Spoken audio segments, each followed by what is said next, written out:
एक औरत आधी रात को जंगल में भाग रही थी। भागते भागते उसका सांस फूल रहा था और पीछे जंगल में अजीब और गरीब जानवरों की आवाज़ें सुनाई दे रही थी, जिससे उस औरत को बहुत डर लग रहा था। कौन है? कौन है?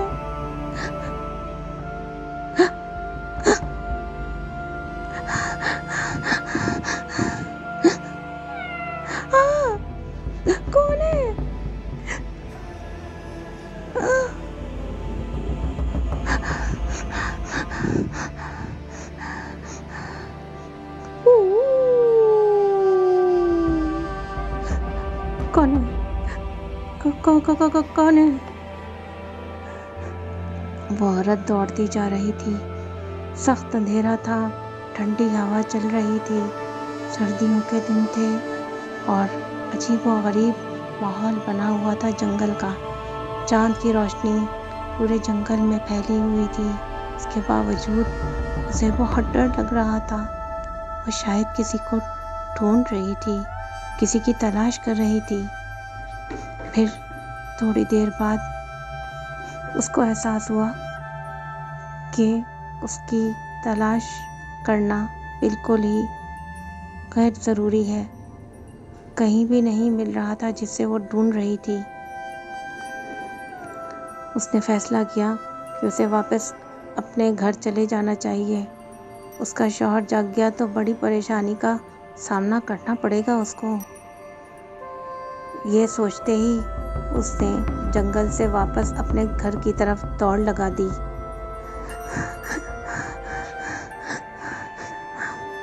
अभी वो औरत अपने घर के थोड़े ही फासले पे थी कि उसे अपने कानों से एक आवाज़ टकराती हुई महसूस हुई, बल्कि ये आवाज़ तो उसके शौहर की थी। सुनीता, सुनीता, कहाँ हो? कहाँ हो तुम? कहाँ चली गई सुनीता? ये आवाज़ सुनते ही उस औरत ने अपने घर की तरफ दौड़ लगा दी। सुनीता, सुनीता, तुम कहाँ चली गई थी? तुम्हें एहसास है रात का कौन सा वक्त चल रहा है और पता है ना कि जंगल में कितने ख़तरनाक जानवर होते हैं। तुम क्यों चली गई थी सुनीता? और सुनीता ये बात सुनते ही ज़ोर ज़ोर से फूट फूट के रोने लगी।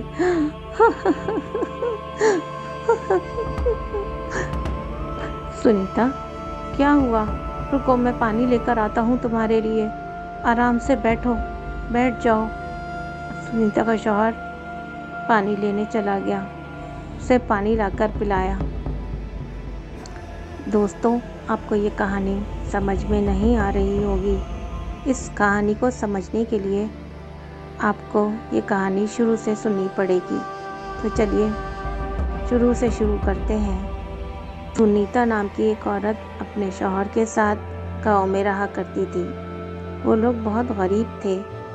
उसका शौहर कोई भी कारोबार शुरू करता तो उसमें नुकसान हो जाता, जिसकी वजह से उसकी बीवी परेशान रहने लगी। सुनीता का शौहर सेठ बनने का ख्वाब ज़्यादा ही देखता था, इसलिए जब सुनीता से उसकी शादी हुई तो दहेज के नाम पे जितना भी पैसा लिया था उसने उस पैसे को कारोबार शुरू करने में लगा दिया।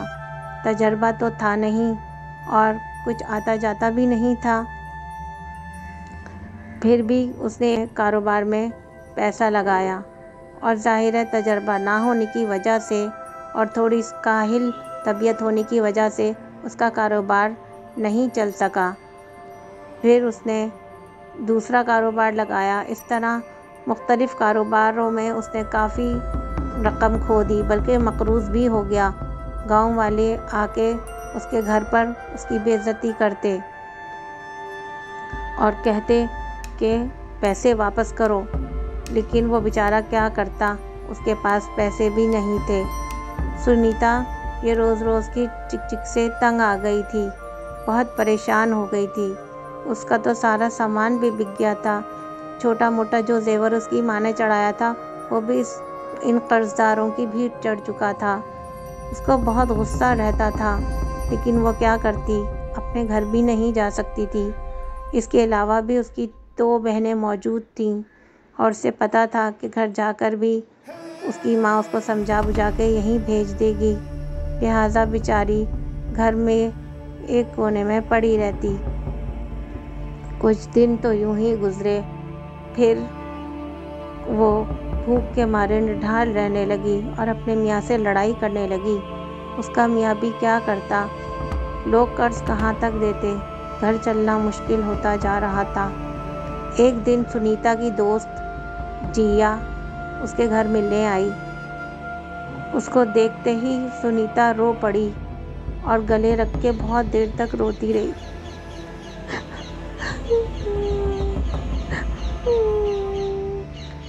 और जिया ये देखकर घबरा गई। अरे सुनीता, क्या हो गया, क्या बात हो गई? मैं ऐसे तो कभी नहीं देखा। तुम कितनी कमज़ोर हो गई हो और इतना रो क्यों रही हो, क्या बात है? जिस पर सुनीता ने जिया को सब कुछ बताया कि उस पर क्या गुजर रही है, घर के हालात क्या हैं। उसके मियाँ का कारोबार भी नहीं चल पा रहा है और बल्कि मकरूज़ भी हो गया है। कुछ समझ में नहीं आता कि मैं क्या करूं। इस पर जिया ने कहा, मैं एक ऐसे तांत्रिक को जानती हूँ, वो साधु बाबा हैं और जंगलों में चिल्ला काटते हैं। उनका जानती हूँ मैं। कभी कभी ये तुम्हारे गांव के करीब जो जंगल है यहाँ भी आते हैं वो। अगर उनसे तुम्हारी मुलाकात हो जाए तो तुम्हारी मुश्किल आसान हो जाएगी। जिस पर सुनीता खिल उठी और उसने कहा, सच्ची प्लीज़ मेरी मुलाकात करा दो उससे, मैं बहुत शुक्रगुजार होंगी तुम्हारी। जिस पर सुनीता ने कहा कि वो एक जगह नहीं रुकते, उनका क़याम मुख्तलिफ़ जंगलों में होता है। ज़्यादातर वो चाँद की 14वीं और 15वीं रात को जंगलों में मुख्तलिफ़ जंगलों में चिल्ला काटा करते हैं और तुम्हारे गांव से करीब जो ये जंगल है इसमें भी आते हैं। अगर तुम्हारी उनसे मुलाकात हो जाए तो तुम्हारे दिन बदल सकते हैं। जिस पर सुनीता खिल उठी और उसने जाने का फ़ैसला कर लिया और इंतज़ार करती रही कि चाँद की 14 तारीख कब आएगी। अल्लाह अल्लाह करके चाँद की 14 तारीख आ पहुँची और वो जंगल में चली गई ढूंढने के लिए साधु बाबा को। वो जंगल में चलती रही, थोड़ा थोड़ा डर भी लग रहा था, लेकिन दिल को मजबूत किया और अकेले ही चल दी। असल में तो वो अपने शौहर को भी साथ लेके जाना चाहती थी, लेकिन उसके शौहर ने डांट दिया और उससे कहा कि इन जाली बाबाओं के चक्करों में ना पड़े। लेकिन सुनीता क्या करती, वो तो वैसे ही बहुत परेशान थी। उसने सोचा कि मैं खुद ही चली जाती हूँ। तो जब रात को उसका शौहर सो गया तो तब सुनीता निकल पड़ी साधु की तलाश में। उसे अभी चलते हुए थोड़ी ही देर हुई थी कि एक पेड़ के नीचे साधु बाबा मिल गए।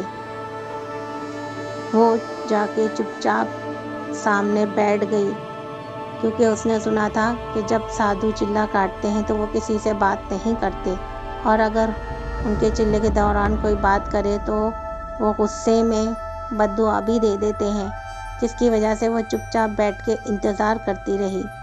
लेकिन साधु बाबा भी जाहिर है कि चिल्ला काट रहे थे, तो उनके अंदर रूहानी तौर पे ताकतें मौजूद थीं, जिसकी वजह से उन्हें महसूस हो गया कि सामने कोई बैठा हुआ है।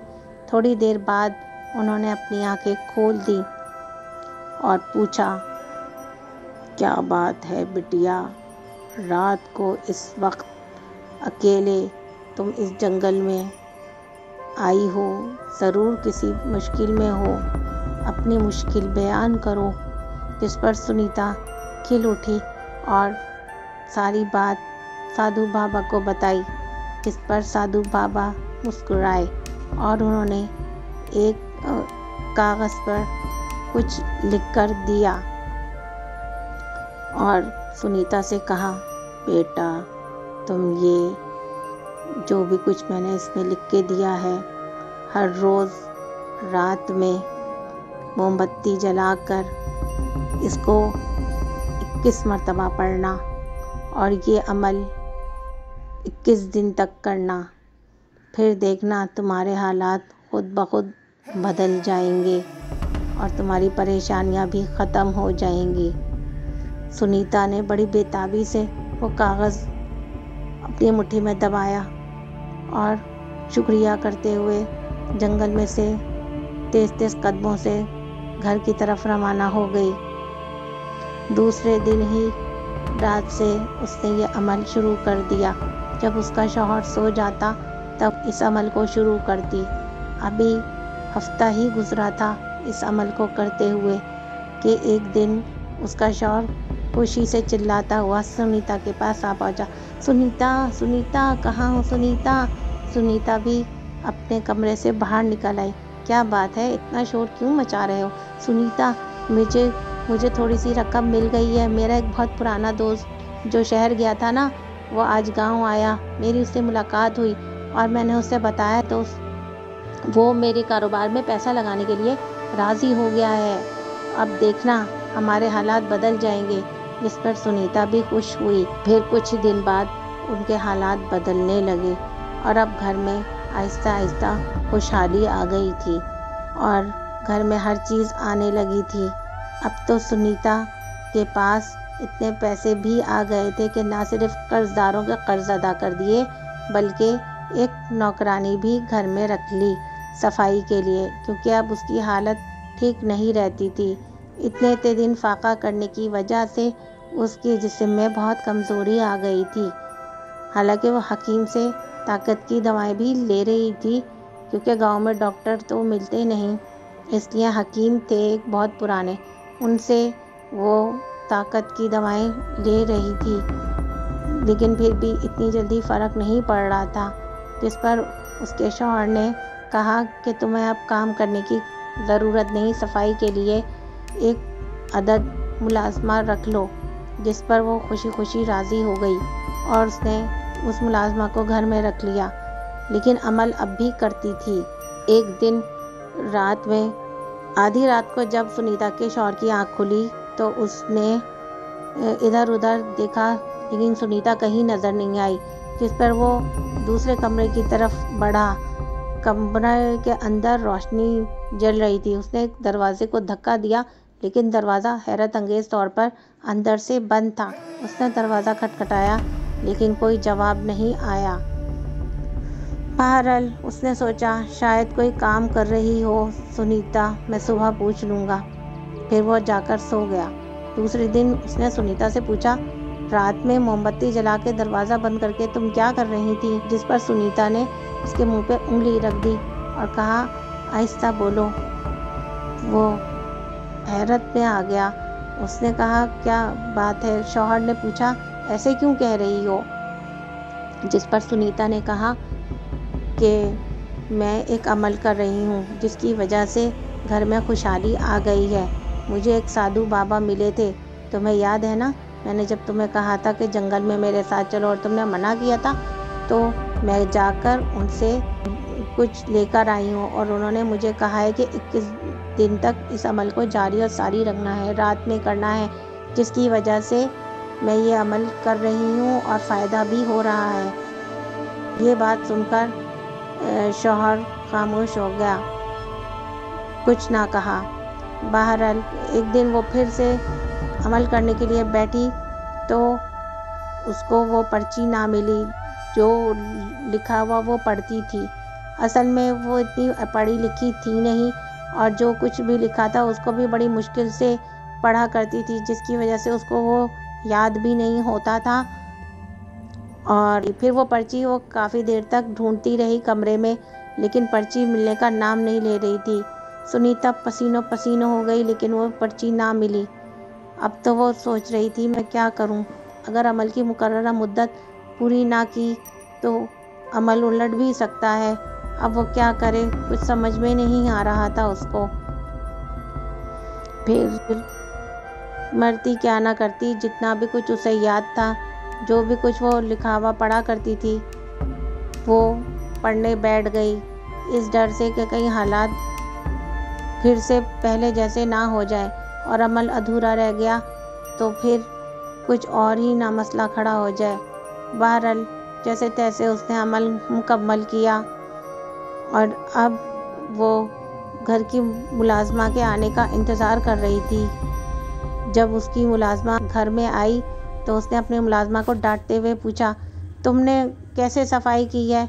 यहाँ पे एक पर्ची रखी थी, कहाँ चली गई वो पर्ची?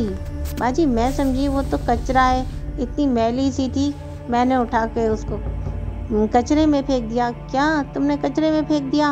और फिर उसने कचरे में भी बेताबी से उलटकर देखना शुरू किया, लेकिन वहाँ भी नहीं था, क्योंकि कचरा दान से कचरा तो जमादार लेके जा चुका था। और वो बहुत परेशान हुई, रात होने का इंतज़ार करने लगी। फिर जब रात हुई तो वो उस साधु को ढूंढने निकल गई, लेकिन जैसा कि आपने इस कहानी में शुरू में सुना था, वही सब कुछ उसके साथ हुआ और फिर वो वापस नाकाम घर आ गई। अब वो चुप चुप रहने लगी थी। बहरहाल अमल तो वो मुकम्मल कर ही लिया उसने जैसे तैसे, लेकिन उस अमल के बाद घर में पुरस्कार हरकतें होने लगी।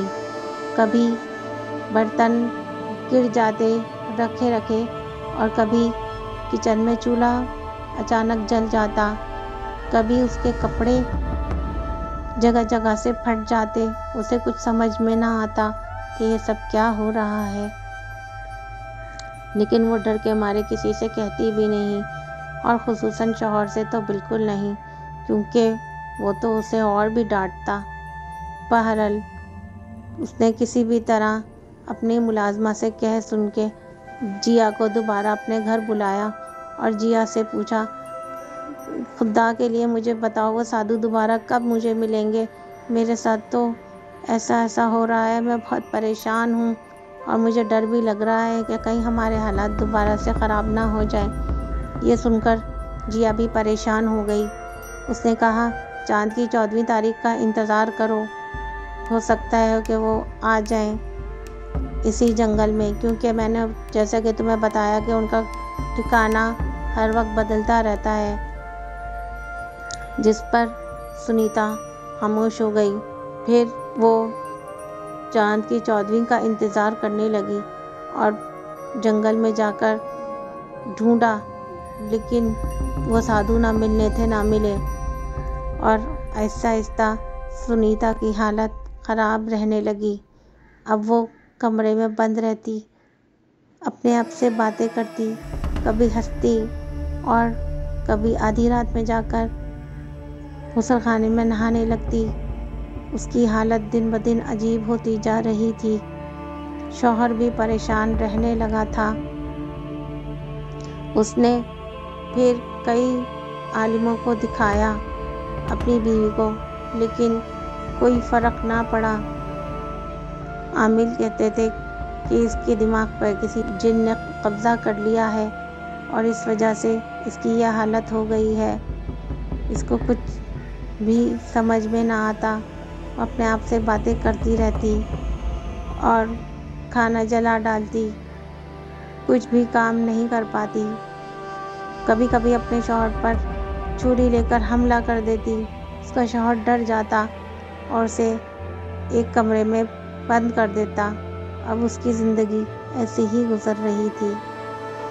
दोस्तों, आपको हमारी कहानी पसंद आई हो तो ज़रूर कमेंट कीजिएगा।